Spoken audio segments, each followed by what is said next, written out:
There, it's Tamara Doris, your Sacramento real estate professional. And I want to talk to you today a little bit if you happen to be a seller who's not in a distressed property situation. I know it seems like a foreign term, right?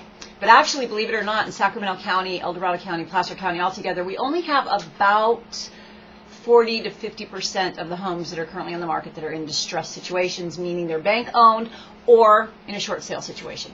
That means we've got 40 to 50% of homeowners who are selling for one reason or another. Now, the first thing I'm going to tell you is sell only if you have to.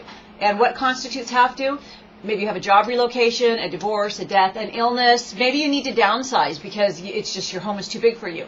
Or maybe you have enough equity that you want to sell and take the trade for losing a little bit of equity and take advantage of this great buyer's market. And I have a few sellers who are doing that. So that's awesome. However, one thing you have to keep in mind, and I have a lot of problems with sellers not understanding this, so I thought I'll do a video and maybe that can kind of get people used to the idea. Whatever your home is worth, and I can almost assure you it's going to be less than what you think. And sadly, I have to be the one to tell you, but you have to trust me because I want you to get as much money as you can for your house too. But so once we determine what your home is worth, you have to account for the commissions, the closing costs, and then you're going to turn around and buy a house, whether it's here or somewhere else.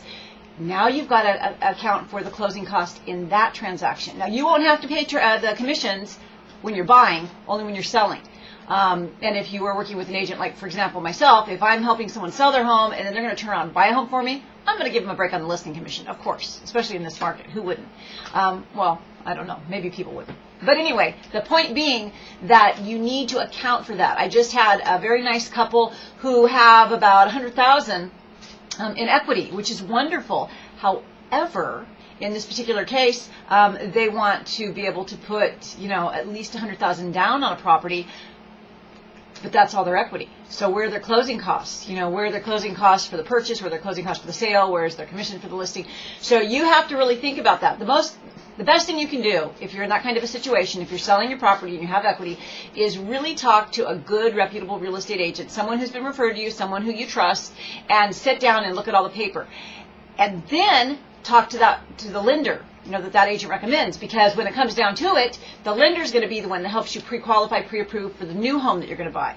So it's kind of a tricky transaction, especially if you have to sell your home contingent on you finding a new home.